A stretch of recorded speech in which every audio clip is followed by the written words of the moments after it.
आज हम लोग फैक्टर थ्योरम चैप्टर स्टार्ट करते हैं। और फैक्टर थ्योरम स्टार्ट करने से पहले कुछ हम लोग पॉलिनोमियल्स के बारे में कुछ टेक्निकल टर्म्स हैं वो जान लें। हो सकता है तुम लोग को मालूम हो, लेकिन फिर भी उसका एक रिवीजन कर लेते हैं। fx is equal to a n x की power n plus a n minus 1 x की पावर n माइनस 1 एंड इसी तरह ये चलता जाएगा a2x square a1x plus a0। ये पॉलिनोमियल तभी कहलाएगी अगर इफ ये जो एक्सपोनेंट्स हैं वेरिएबल x के ऊपर, ये x जो है एक वेरिएबल है जो हम वैल्यूज पुट करते हैं। For x is equal to 1/2 what is the value of function, इस हम लोग निकालेंगे आगे चल के। जितने भी एक्सपोनेंट्स हैं वो सारे होल नंबर्स होंगे। पॉजिटिव इंटीजर्स बुक में लिखा होगा, पॉजिटिव इंटीजर्स का मतलब i प्लस होता है और बट इसमें जीरो नहीं शामिल है। तो अगर हम लोग ये लिखेंगे नॉन निगेटिव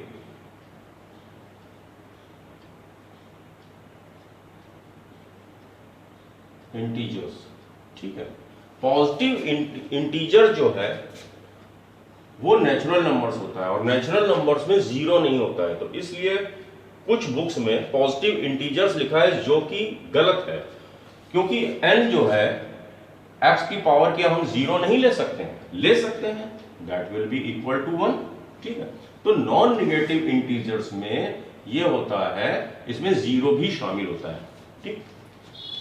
तो बुक में अगर पॉजिटिव इंटीजर्स लिखा हुआ है तो उसकी जगह नॉन निगेटिव इंटीजर्स हमको कर लेना चाहिए करेक्शन। अच्छा, तो ये क्या कहता है कि n हमेशा हम कहते हैं कि होल नंबर्स होने चाहिए। वेरी सिंपल, होल नंबर सबको मालूम है 0 1 2 3 4। और ये जितने भी टर्म हैं, these are called the terms of this polynomials, ठीक है। an x की power n comma an minus 1 x की power n minus 1 comma that that dash a1 x कॉमा a0, ये सब क्या हैं, इसके टर्म्स हैं। एंड कह दिया जाए, तुमसे पूछ लिया जाए x की पावर n माइनस 1 का कोफिशिएंट क्या होगा, तो ये होगा x की पावर n का कोफिशिएंट क्या होगा, this will be the coefficient. तो an minus 1 an minus 2 and a2 a1 a0, these are the coefficient of the corresponding terms, okay। अच्छा, इसमें जो हाईएस्ट डिग्री पॉलिनोमियल में जो x की हाईएस्ट डिग्री होगा, ठीक है, वो तो उसकी डिग्री ऑफ पॉलिनोमियल हो गया। और उस हाईएस्ट डिग्री के साथ जो भी कोफिशिएंट लगा होगा उसको हम लीडिंग कोफिशिएंट कहेंगे। फॉर एग्जांपल हम लोग एक इक्वेशन लिखते हैं fx is equal to 7x की पावर 4 माइनस 10x क्यूब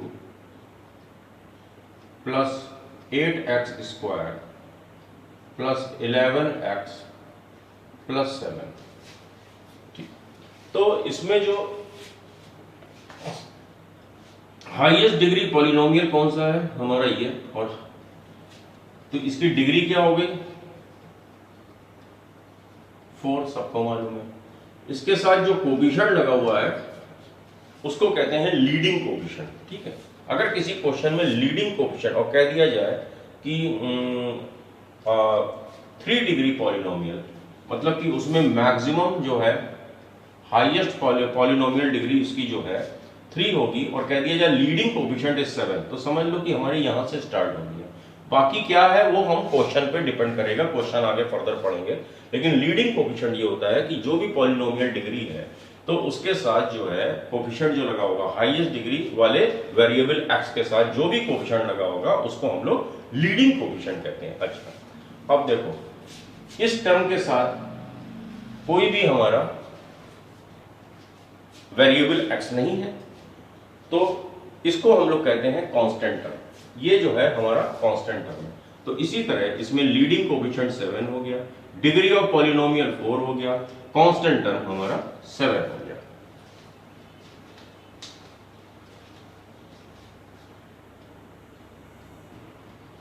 ये मैंने बोर्ड पे 3 फंक्शंस लिखे, 3 इक्वेशंस लिखी। First fx is equal to 7x³ minus 2x² plus 3√x minus 4। क्या ये पॉलिनोमियल है? पॉलिनोमियल की डेफिनेशन को सेटिस्फाई कर रहा है? क्या इसमें जितने भी वेरिएबल x हैं सबके ऊपर जो एक्सपोनेंट लगा हुआ है क्या वो एलिमेंट ऑफ होल नंबर है? ये है, ये है, बट ये देखो ये क्या है, x की पावर 1/2, और क्या ये होल नंबर का एलिमेंट है? No, hence this is not a polynomial. Similarly second equation gx is equal to x² minus x plus 2/x। तो ये 2/x को हम ऐसे भी तो लिख सकते हैं 2 इंटू एक्स की पावर -1। क्या ये -1 जो है होल नंबर है? नहीं है, ये पॉलिनोमियल की डेफिनेशन को सेटिस्फाई नहीं कर रहा है। बट इसमें देखो ht is equal to 3t की power 4 minus 7t² plus 2t minus 3। इसमें जितने भी ये, अब इसमें वेरिएबल यहां तुम लोग h, g और f क्या है, ये एक तरह से हम लोगों ने पॉलिनोमियल का नामकरण संस्कार कर दिया। तुम उसको fx लिखो, gx लिखो, hx लिखो, तुम ax लिखो, तुम dv लिख दो, है dv अगर लिखोगे तो ये हो जाएगा, मान लो कि v² 3v² minus 2v plus 7। ठीक है, तो इसमें ये वेरिएबल v हो गया, इसमें वेरिएबल t हो गया, इसमें वेरिएबल x हो गया, इसमें भी वेरिएबल x हो गया, बट ये दोनों तो खैर पॉलिनोमियल भी नहीं है। तो fx, gx और ht, इस पे कंफ्यूज होने की जरूरत नहीं है। ये एक तरह से हम लोगों ने इसकी नेमिंग कर दी है, इस पॉलिनोमियल की नेमिंग कर दी है। और वेरिएबल हम लोग कुछ भी रख सकते हैं, t की जगह या तुम s रख दो। hs is equal to 3s की power 4 minus 7s² plus 2s minus 3। कुछ लोग सोच रहे होंगे कि यार यहाँ पे हमने t³ तो है ही नहीं, लेकिन है, t³ छुपा हुआ है। देखो 3t की power 4 plus 0 into t³ minus 7t² plus 2t minus 3। ठीक, इसमें सब सारे वेरिएबल्स के ऊपर जो एक्सपोनेंट है, these all are the element of whole number w। तो ये हमारी पॉलिनोमियल तो है। इसमें हाईएस्ट डिग्री क्या है? 4। तो डिग्री ऑफ पॉलिनोमियल क्या हो जाएगी? 4। ये हो गई हमारी डिग्री ऑफ पॉलिनोमियल। ठीक, लीडिंग कोएफिशिएंट क्या होगा? जो x की पावर, जो t की पावर 4 वाले का कोएफिशिएंट होगा, ये जो है 3 हमारा जो है लीडिंग कोएफिशिएंट हो गया। ठीक, कांस्टेंट टर्म क्या हो गया इसमें? -3 इसका कांस्टेंट टर्म हो गया। तो इससे अब तुम लोग कंफ्यूज कभी भी ना होना कि fx लिखा है, gx लिखा है, ht लिखा है, वेरिएबल x की जगह कुछ भी लिखा हो, वो जो इस ब्रैकेट में जो भी चीज लिखी हुई है वो है वेरिएबल टर्म। यहाँ x वेरिएबल टर्म है। सब ऐसे भी लिख सकते हो, तुम लोग अभी तक पढ़ रहे हो, पढ़ते चले आए हो कि y इज इक्वल टू, मान लो 3x³ माइनस 2x², चलो x का टर्म इसमें नहीं है, प्लस 7। तो ये एक तरह से क्या है? fx। ठीक है, fx is equal to y। But इसको हम ऐसे अगर लिख दें fy, तो अब y वेरिएबल हो गया और इसको हम ऐसे लिख देंगे 3y³ माइनस 2y² प्लस 7। इसमें y हमारा वेरिएबल हो गया, ये हमारा जो है पॉलिनोमियल की वैल्यू देगा। अगर y इज इक्वल टू 1 होगा तो 3 minus 2 plus 7 is equal to 8। तो at variable y is equal to 1 the polynomial value will be 8। ठीक, तो एक तरह से कोऑर्डिनेट ज्योमेट्री के हिसाब से हमको ये पॉइंट मिल गए 1,8, ये हमें पॉइंट मिल गया। इस तरीके से ही अगर इसका भी ग्राफ ड्रा करने को तुम लोगों से कहा जाए तो वैल्यू पुट कर करके ग्राफ ड्रा कर लेंगे।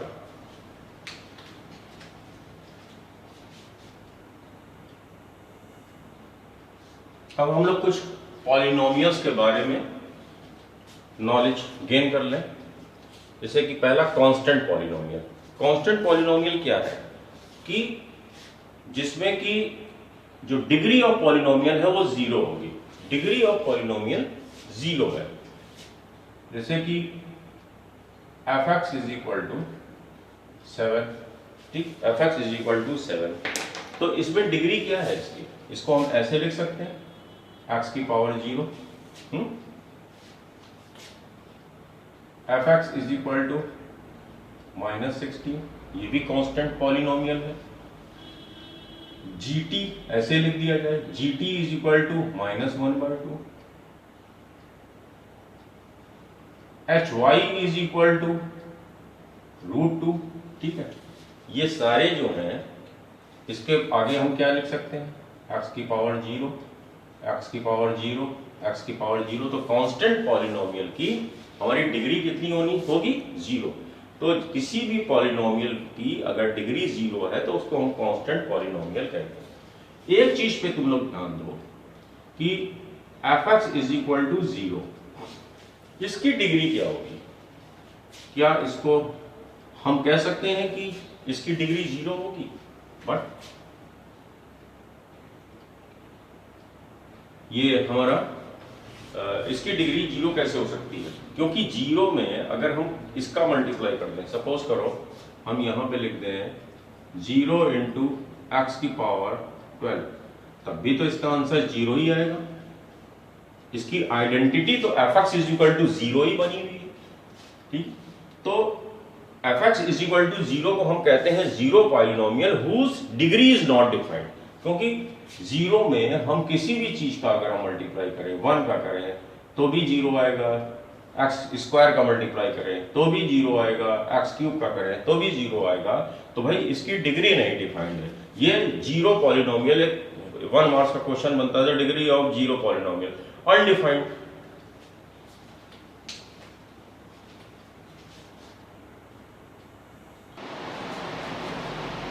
नेक्स्ट है linear polynomial. Polynomial of degree 1 is called the linear polynomial. Linear polynomial हमेशा एक स्ट्रेट लाइन होती है बाय ग्राफ, ठीक है। तो इसकी डिग्री 1 होती है। fx is equal to, suppose करो 3x minus 7, gx is equal to 11x, ठीक है। ये किस टाइप की नजर आ रही है? y is equal to mx plus c type की नजर आ रही है। लीनियर पॉलिनोमियल जो है हमेशा एक स्ट्रेट लाइन होती है। ये देखो, ये इसका स्लोप है, ये इसका स्लोप है, ये y इंटरसेप्ट है। बट इस चैप्टर में चलो, ये तो हम लोग कोऑर्डिनेट ज्योमेट्री में पढ़ ही लेंगे ये सब चीजें, लेकिन लीनियर जो पॉलिनोमियल है, द पॉलिनोमियल डिग्री 1, और ये दो टाइप की होती है। मोनोमियल मतलब कि सिर्फ एक ही टर्म है, एंड दो टर्म, देखो एक टर्म ये और एक टर्म ये, तो इसको कहेंगे हम लोग बायनोमियल। तो लीनियर पॉलिनोमियल। अच्छा देखो, मैंने a is not equal to 0, a कभी 0 नहीं हो सकता, क्योंकि अगर a 0 हो गया, fx is equal to 0 into x plus b, ये क्या बन गया? ये बन गया पहला कांस्टेंट पॉलिनोमियल। तो लीनियर पॉलिनोमियल में जो x जो लीडिंग कोएफिशिएंट है वो कभी 0 नहीं हो सकता। Next, quadratic polynomial of this type ax² plus bx plus c। जितनी भी क्वाड्रेटिक इक्वेशन तुम लोग अभी तक पढ़ते आए हो, उसको फैक्टराइज करते थे, वो सारी क्वाड्रेटिक पॉलिनोमियल हैं। इसके तुम लोगों को रूट्स निकालने भी आते हैं, धराचार्य वाला रूल, ये इस चैप्टर में अभी बहुत यूज होगा। अच्छा, इसमें भी इसकी degree, polynomial degree of 2 is called the quadratic polynomial. Suppose करो 10x², hx is equal to 11x² plus 7, gx is equal to 17x² minus 10x plus 1। ये सब क्या है? ये है तो क्वाड्रेटिक पॉलिनोमियल, बट ये monomial, binomial and trinomial. Quadratic polynomial 3 types की हो सकती हैं, मोनोमियल, बाइनोमियल एंड ट्राइनोमियल। इसी तरह अगर हमारा नेक्स्ट है cubic polynomial. Cubic polynomial of degree 3 and a could not be equal to 0। इसमें मैक्सिमम 4 टर्म हो सकते हैं। इसमें सब में देखो, जैसे कि क्वाड्रेटिक डिग्री 2, मैक्सिमम टर्म्स कितने हो सकते हैं? 3। लीनियर डिग्री क्या है? 1, मैक्सिमम टर्म्स कितने हो सकते हैं? 1। इसमें डिग्री कितनी है? 0, मैक्सिमम टर्म्स कितने हैं? सॉरी, इसमें डिग्री जितनी भी है तो मैक्सिमम टर्म्स होंगे किसी भी पॉलिनोमियल के, मैक्सिमम टर्म्स डिग्री +1, n+1, ये है maximum terms in any polynomial. अगर n डिग्री की पॉलिनोमियल है तो मैक्सिमम टर्म्स होंगे उसमें n+1, जो एकदम सबसे स्टार्टिंग में लिखा था an, x की पावर n से कहां तक गया था? 0। अच्छा, तुम लोग AP पढ़ चुके हो, 0, 1, 2, 3 up to n। Maximum terms कितने हैं? n+1, वहाँ यहाँ से यहाँ तक n और एक और, तो n+1 टोटल टर्म्स हो गए। तो किसी भी पॉलिनोमियल में जो उसकी डिग्री होगी उसमें हम 1 ऐड कर देंगे तो वो maximum possible terms in that polynomial. ठीक, तो ये हमारा क्यूबिक पॉलिनोमियल हो गया। ठीक, इसी तरह ये बाई क्वाड्रेटिक ऑफ डिग्री 4, ठीक, ऑफ डिग्री 4, ये हमारी बाई क्वाड्रेटिक पॉलिनोमियल हो गई। इसमें मैक्सिमम टर्म्स हमारे 5 होंगे। उसी तरह 5 डिग्री की, 6 डिग्री की, बहुत सारे पॉलिनोमियल। बस इसमें शर्त यही रहनी चाहिए, पॉलिनोमियल तभी होगी when n is an element of whole number.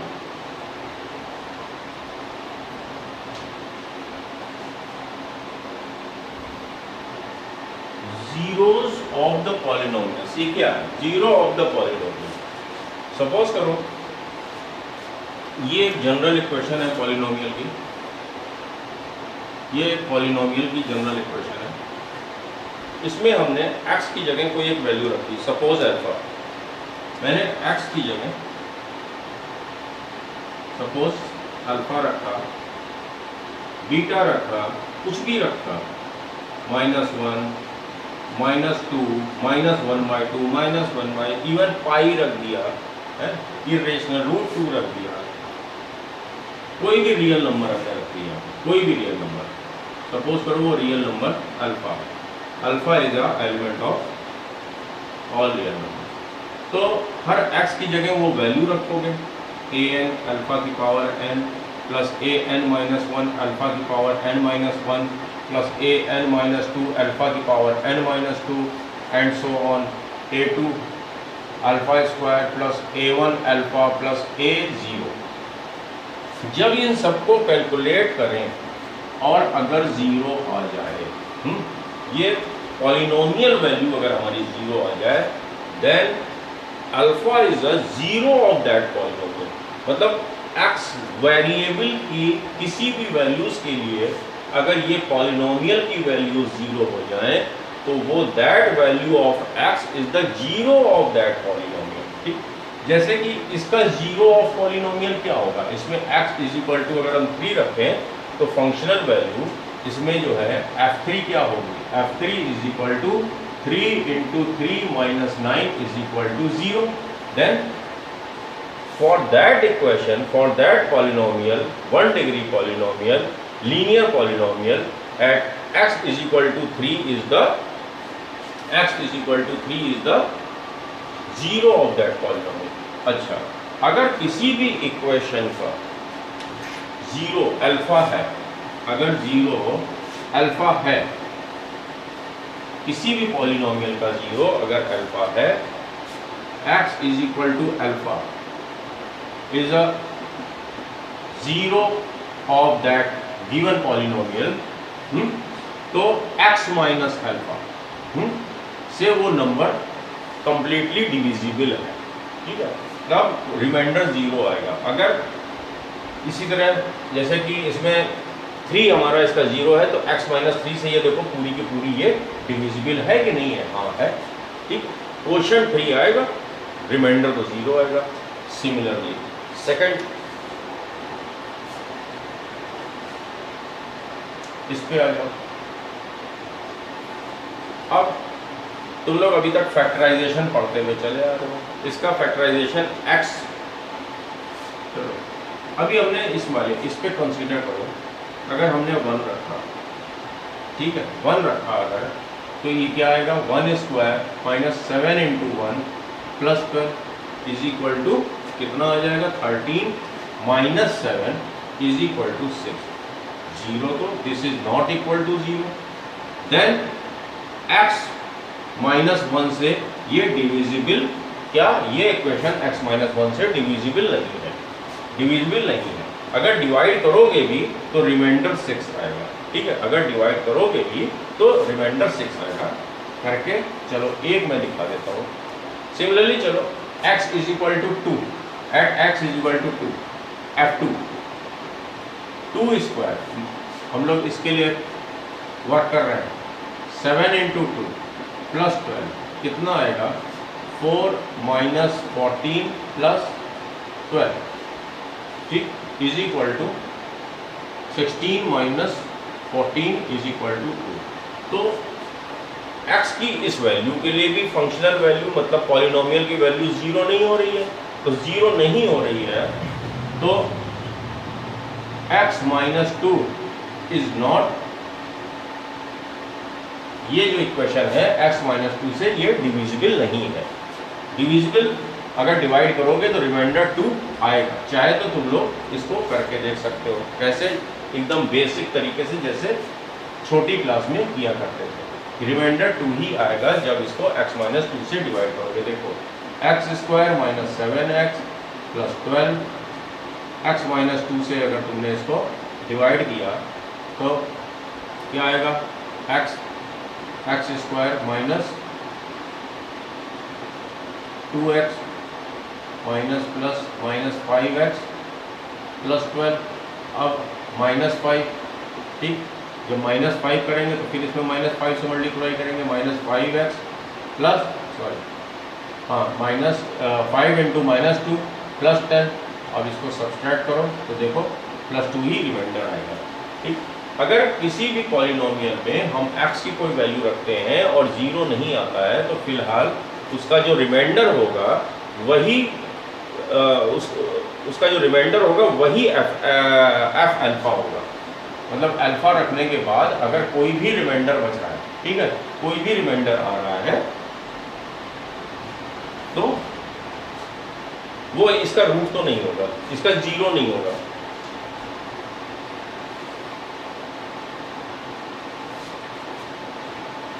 Similarly, अच्छा चलो अब इसके बारे में बात कर लेते हैं। अब इसमें f(x) इज इक्वल टू, ये निकालो, f3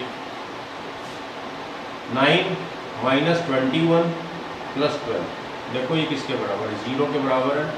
that means x is equal to 3 इस पॉलिनोमियल का 0 है। देन ये जो पॉलिनोमियल क्वाड्रेटिक है x माइनस 3 से डिविजिबल है।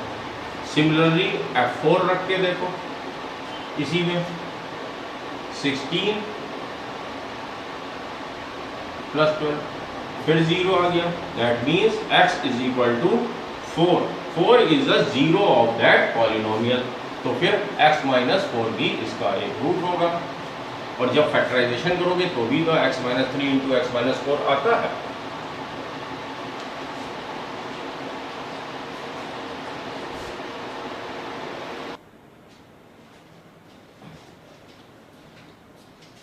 हम लोग इस पे आ जाते हैं।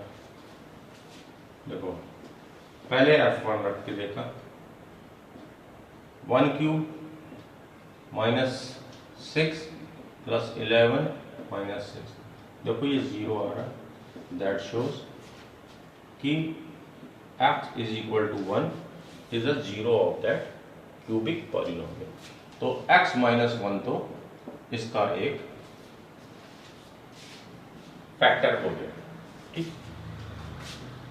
f इज इक्वल टू 2 रख, क्या आएगा, 2 क्यूब 8 माइनस 24 प्लस 22 माइनस 6, देखो this plus this 30 minus 30 is equal to x is equal to 2 भी इसका एक 0 है, तो x माइनस 2 भी इसका एक फैक्टर होगा, किसका, इस इक्वेशन।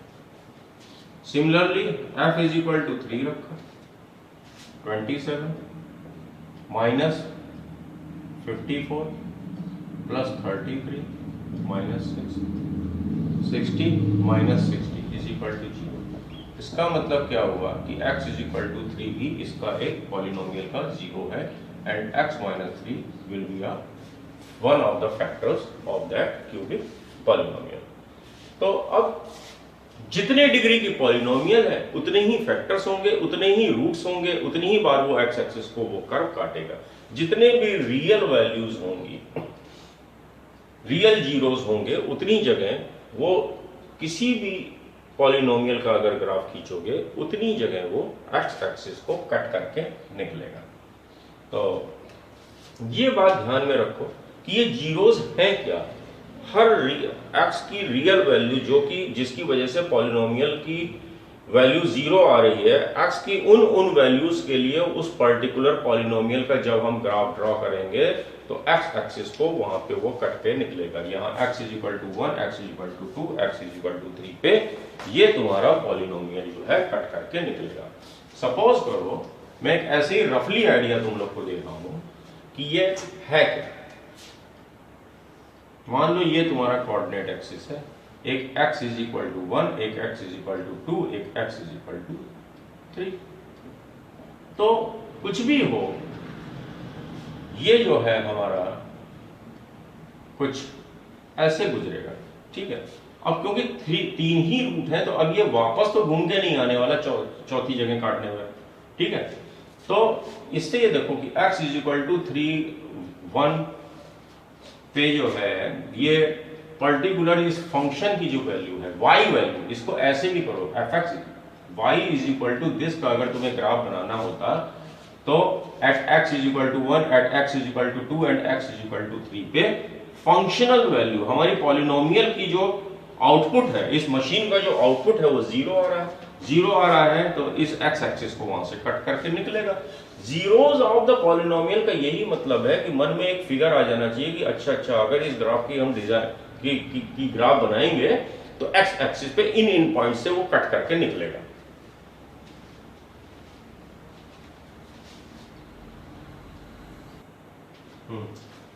इसके बारे में भी डिस्कस कर लें, बाई क्वाड्रेटिक के बारे में। डिग्री कितनी है 4, जितनी डिग्री है मैक्सिमम उतने रियल रूट होंगे और मैक्सिमम उतनी जगह वो एक्स एक्सिस को कट करके निकलेगी और मैक्सिमम उतने ही जितनी डिग्री है उतने ही जीरोस पॉसिबल, ठीक, उतने ही जीरोस पॉसिबल है।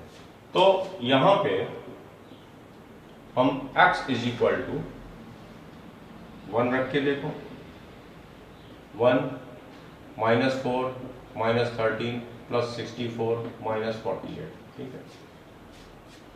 तो ये माइनस 52 और माइनस 65 और प्लस 65 0 आ गया। इसका मतलब एट x इज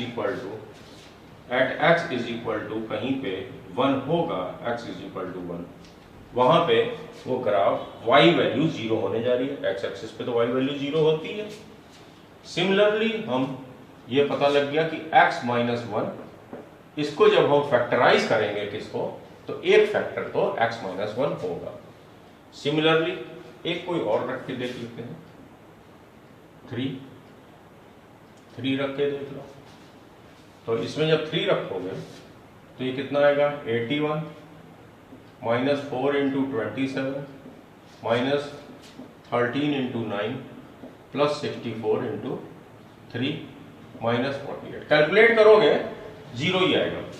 तो इससे ये क्या पता लगा कि एक 0 हमको और मिल गया पॉलिनोमियल का at x is equal to 3, और x इज इक्वल टू अगर 3 है तो x माइनस 3 एक और फैक्टर होगा,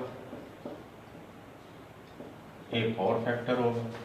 उसी तरीके से जब तुम +4 और -4 रखोगे तो भी 0 ही आएगा, करके देखना इसको। और x इज इक्वल टू 4 एक इसका 0 है और एक x इज इक्वल टू -4 इसका 0 है। तो फिर इसके इन दोनों के बाद दो फैक्टर्स और कौन से होंगे, जब -4 इधर आएगा x + 4 इसका एक फैक्टर होगा और x - 4 इसका एक और फैक्टर होगा। तो इसको जब हम फैक्टराइज करेंगे तो फर्दर ये आएगा, ठीक है। X minus 1 into x minus 3 into x minus 4 into x plus 1। ठीक, ये इसको जब तुम लोग करके भी देखना तो इसका यही फैक्टराइजेशन होंगे। और अब शायद क्लियर हो गया होगा तुम लोगों को कि अगर कह दिया जाए कि सपोज करो x is equal to minus beta is a zero of any polynomial, then x plus beta will be the one of the factor of that polynomial. जब फैक्टराइज करोगे तो एक फैक्टर तो ये होगा। उसी तरह कह दे x is equal to alpha, then x minus alpha will be a factor of that polynomial. फिर कह दे x माइनस लैम्डा या माइनस, तो फिर x plus lambda will be the another factor of that polynomial. अब कोई कह दे कि x माइनस कुछ डेल्टा कह दे, तो x plus delta will also be the, कह देगा कि ये चार रूट है। अगर ऐसे लिखा हो तो चार रूट कौन कौन से हो, minus delta, minus lambda, minus beta and plus alpha. ठीक, तो अगर कह दिया जाए कि किसी पॉलिनोमियल के तुमको चार रूट दिए गए हैं तो पॉलिनोमियल भी निकाल सकते हो।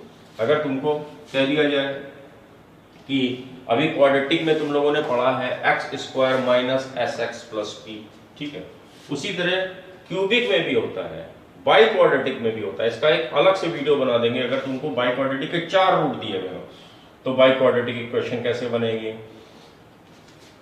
क्वाड्रेटिक वाले में तो मालूम ही है, अल्फा प्लस बीटा एस निकाल लिया, फिर प्रोडक्ट निकाल लिया अल्फा बीटा, फिर उसके बाद इक्वेशन हो जाएगी x square minus s x plus p is equal to 0। ये हमारी क्वाड्रेटिक इक्वेशन हमको मिल जाएगी।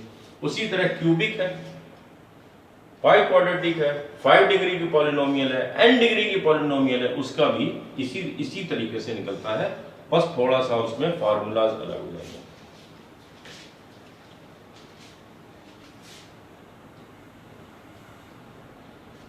Integral root theorem, if fx is a polynomial with integral coefficients, क्या कह रहा है कि fx is a polynomial with integral coefficients का मतलब होता है कि इंटीजर्स होंगे, कोई फ्रैक्शन रिएक्शन नहीं होगा उसमें, फ्रैक्शनल पार्ट्स वगैरह नहीं होंगे, और जो लीडिंग कोएफिशिएंट है, जो सबसे बड़ी डिग्री वाला वेरिएबल टर्म है x की पावर n वाला, उसका जो कोएफिशिएंट है वो 1 होगा, उसके साथ कोई कोएफिशिएंट और नहीं होगा 1 के अलावा। तो एक एग्जांपल लिख के मैं समझाता हूं तुम लोगों को। जैसे कि ये लिखा हुआ है fx is equal to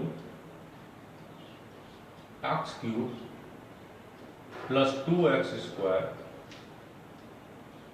minus 11x minus 12। अब देखो इसमें क्या कह रहा है, डेफिनेशन के हिसाब से पॉलिनोमियल विद इंटीग्रल कोएफिशिएंट, 2 है, माइनस 11 है, ये सब कोएफिशिएंट जो है ये सब इंटीजर्स ही तो है, और जो लीडिंग कोएफिशिएंट है कौन सा, x की पावर क्यूब, x क्यूब वाला, तो वो 1 है।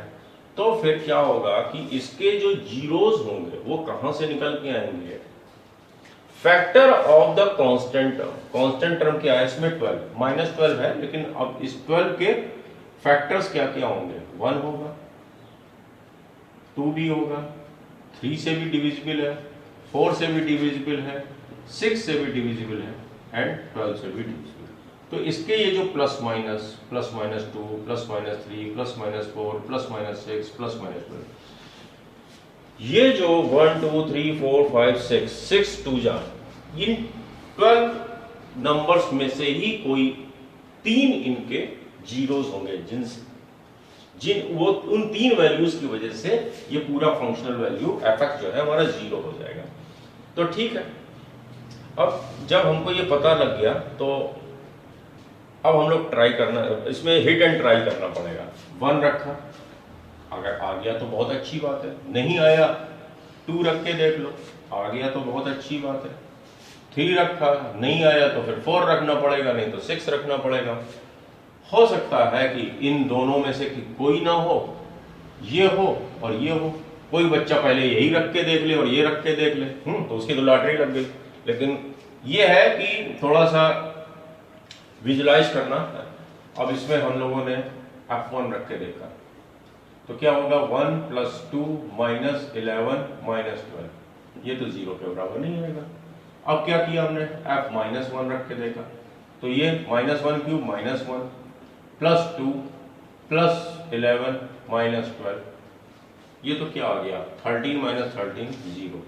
देन कि x = -1 तो इसका एक 0 है। दैट मीन्स कि इस गिवन इक्वेशन का x + 1 तो एक हमारा फैक्टर है। ठीक है, उसके बाद हम लोगों ने 2 रख के देख लिया इसमें। ठीक है, तो 8 चलो रख लेते हैं हम लोग, f2 रख के देखा तो 8 + 8 - 22, काम खत्म, ये तो हो ही नहीं सकता। तो अब क्या करो, -2 रख के देख लो, -8, ठीक है, +2 × 2 = 4, 8 एंड यहाँ पे प्लस, ये भी नहीं हो सकता।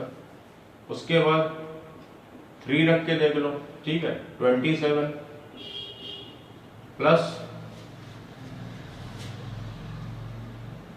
कितना हो जाएगा 18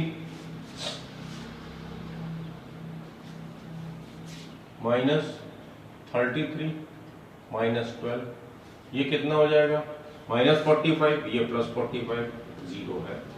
That means x = 3 is another 0 of that cubic equation. Then x - 3 भी इसका एक फैक्टर होगा। अब ऐसा लगे कि अब बड़ा कम्बरसम सा हो रहा है, अब कौन पता करे, तो एक काम कर सकते हो, तीसरा जो रूट अगर पता करना है तो एक काम करना, अगर कभी भी क्यूबिक या बाई क्वाड्रेटिक इक्वेशन को फैक्टराइज करना है और तुमको क्यूबिक में अगर एक रूट मिल गया और बाई क्वाड्रेटिक में 2 रूट मिल गए, तो ऐसा करो कि हम लोग को मान लिया कि हम लोगों ने, किसी बच्चे ने x = 3 रखा, हमको मिल गया x - 3, तो तुरंत क्या करो, x³ + 2x² - 11x - 12 से इसको x - 3 को डिवाइड कर दिया। तो उसके बाद ये हमारा जो क्वोशंट होगा वो क्वाड्रेटिक होगा। क्वाड्रेटिक को तुम लोग इजीली फैक्टराइज कर सकते हो। यहां पे हम लोगों को 2 मिल चुके हैं, मतलब कि x² - 2x - 3, ठीक है, x² - 2x - 3 से ये कंप्लीटली डिविजिबल होगा। x² - 2x - 3 x³ - 2x²,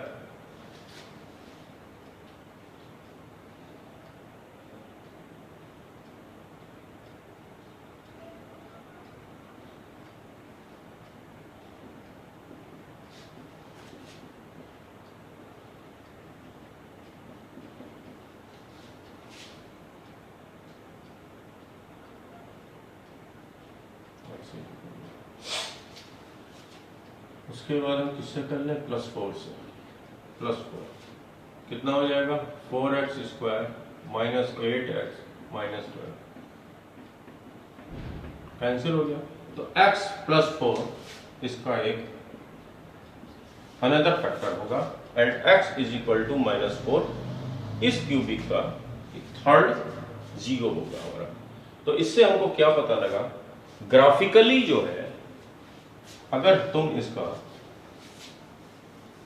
इसको ड्रॉ करोगे, अगर तुम इस इक्वेशन को, इस पॉलिनोमियल को ड्रॉ करोगे, तो x = -4, x = -1 और x = 3, ये 3 जगह ये ग्राफ कट करके निकलेगा।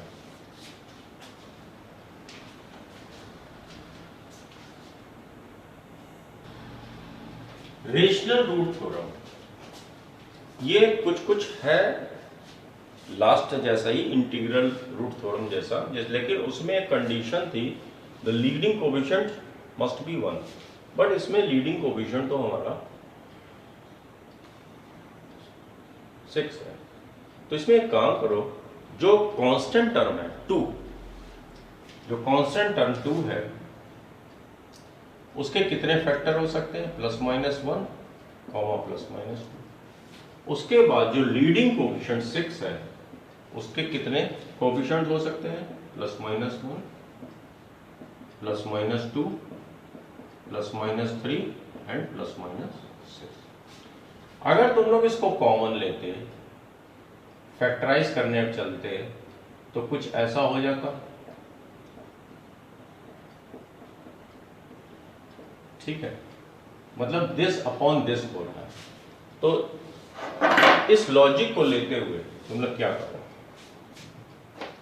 कि जब इंटीग्रल कोएफिशिएंट रूट थ्योरम हम लोगों ने पढ़ी थी, तो अगर यहाँ 1 होता तो जितने भी ये प्लस माइनस होते, सपोज करो ये 6 यहाँ होता है, यहाँ पे 1 होता, तो इन्हीं में से ही कोई 0 होता हमारा। लेकिन अब 2/6, तो ये दिस अपॉन दिस सारे कर लो, मतलब +-1 अपॉन +-1, ठीक, +-1 अपॉन +-2, +-1 अपॉन +-3, +-1 अपॉन +-6, ठीक। अब इसको डिवाइड करो तो ये क्या आ जाएगा, +-2। इससे डिवाइड करेंगे तो +-1 ऑलरेडी है। इससे डिवाइड करेंगे अगर इसको तो +-2/3, एक और बढ़ गया आइटम, +-2/3, ठीक। इससे डिवाइड करेंगे तो +-2 को +-6 से अगर हम डिवाइड करेंगे तो +-1/3 आएगा, जो कि हमारे इस सेट में है। तो इसमें से ये जो सेट है हमारा, इनमें से ही हमको मिलेंगे किसके जीरोस, या तो +-2 रखने पे पॉलिनोमियल की वैल्यू 0 हो जाएगी, +-1 रखने से पॉलिनोमियल की वैल्यू 0 हो जाएगी, एंड सो ऑन। तो अब क्या करो, इसमें ऐसे क्वेश्चन को सॉल्व करने के लिए इसमें हम लोग वैल्यू पुट करके देख लेते हैं। तो सबसे आसान चीज तो हमारी 1 होती है भाई, एक बार 1 रख के देख लो। ये क्या हो जाएगा, 6 + 5 -3 -2 नहीं होता। अब -1 रख के देख लो, -1 रखा तो यहाँ पे क्या आएगा, -6, यहाँ पे 5 आएगा, -1 × -3 +3 हो जाएगा, ये -2 हो जाएगा, ठीक। तो सॉरी -2 हो जाएगा यहाँ पे, तो ये -8 और ये +8 कितना हो गया, 0। हमारा एक रूट क्या आया था, x = -1, ठीक है। तो इसका मतलब x + 1 जो है एक हमारा फैक्टर है। तो अब जो है 6x³ + 5x² - 3x - 2 को x + 1 से डिवाइड कर लो, तो 6x², तो ये हो जाएगा 6x³ + 6x² minus -3x - 2, further -x -x² -x, ठीक, प्लस -2x -2 से कर लो, ठीक। तो अब क्या हो जाएगा, -2x -2 कैंसिल हो जाएगा। अब क्या करो, बिल्कुल बेसिक तरीके से 6x² -x - 2 को अब फर्दर फैक्टराइज कर लो। जब फैक्टराइज करोगे तो तुम्हारा 6x + 3 × x - 2/3 आएगा, ठीक है। 6x + 3 × x - 2/3 आएगा। तो अब एक फैक्टर ये है, बाकी दोनों ये है, तो इसका फैक्टराइजेशन हमारा क्या हो जाएगा, x + 1 6x + 3 एंड x - 2/3। और सिंप्लीफाई करना होगा तो तुम लोग क्या कर लोगे, 1/3 x + 1 6x + 3 into 3x minus 2। तो ये फैक्टर थ्योरम की हेल्प से हम लोग जीरोस भी पता कर सकते हैं, और किसी टिपिकल पॉलिनोमियल का अगर बाई क्वाड्रेटिक है, उसके दो रूट मिल गए हमको, मतलब दो जीरोस मिल गए हमको, तो जो दो रूट मिल गए, मान लो कि एक बाई क्वाड्रेटिक इक्वेशन है, अभी शायद बताया था हमने, तो इसके चार रूट होंगे, तो अगर दो रूट हमको अल्फा बीटा मिल गया तो उसकी इनसे क्वाड्रेटिक इक्वेशन बना लो, और उस बाई क्वाड्रेटिक को इस क्वाड्रेटिक इक्वेशन से डिवाइड कर लो, फुल्ली डिवाइड हो जाएगा। तो फिर जो क्वोशंट में एक क्वाड्रेटिक बनेगी उसको तुम चाहे तो फैक्टर थ्योरम से, या तो इससे जो हम लोग नॉर्मल फैक्टराइजेशन करते हैं उससे फैक्टर कर लेना।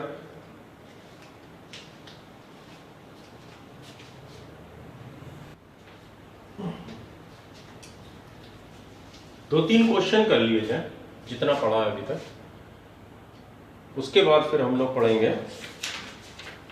Reminder theorem and factor theorem properly. अच्छा, तो अब जैसे कोई भी एक्सप्रेशन तुम्हारा लिखा हुआ है polynomial f(x) = this, then find the value of f2। मतलब f2 क्या है, x की जगह देखो, इस x की जगह हमें 2 लगाना है, तो सारे x की जगह हमें 2 पुट कर देना। 2 × 2 cube minus 13 × 2 square plus 17 × 2 plus 12। एक इजी क्वेश्चन हो गया। 16 34 प्लस 12, इसको कैलकुलेट कर लो further. 50 62 16 plus 34 50 and 62 minus 52 is equal to 10। ये एक इजी क्वेश्चन हो गया। यहाँ कुछ भी लिखा हो, सपोज करो क्वेश्चन में तुम्हारे को 0.01 ही क्यों ना लिखा हो, 0.01 ही क्यों ना लिखा हो, तो बस f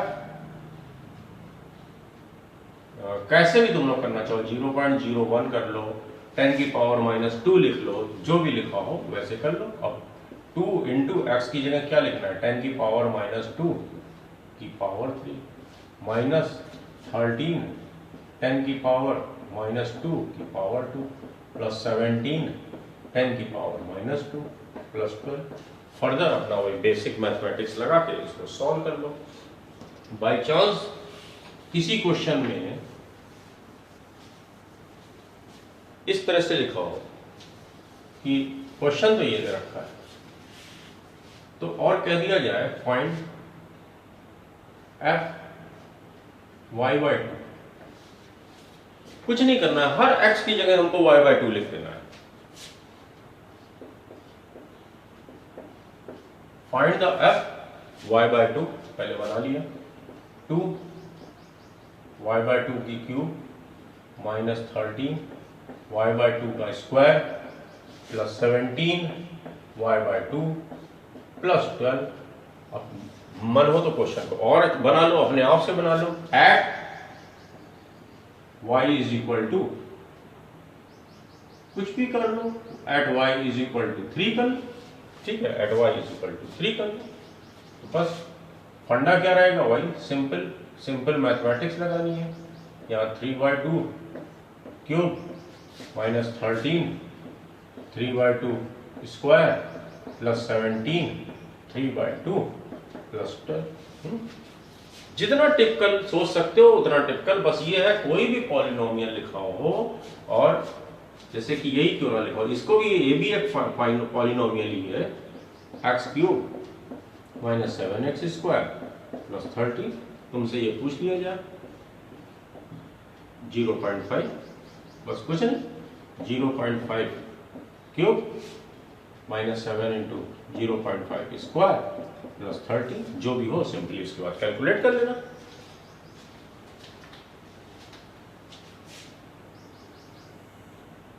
ये क्वेश्चन है, if x = 2 and x = 0 are the roots of the polynomial this, then find the value of a and b। या ये भी लिख सकते, ये भी हो सकता है 2 and 0 are the zeros of the polynomial this, उसका भी मतलब यही है, ठीक। तो अगर ये रूट्स हैं तो g at 2 पूरा रखने के बाद will be 0 and g zero put करने के बाद भी जीरो आना चाहिए।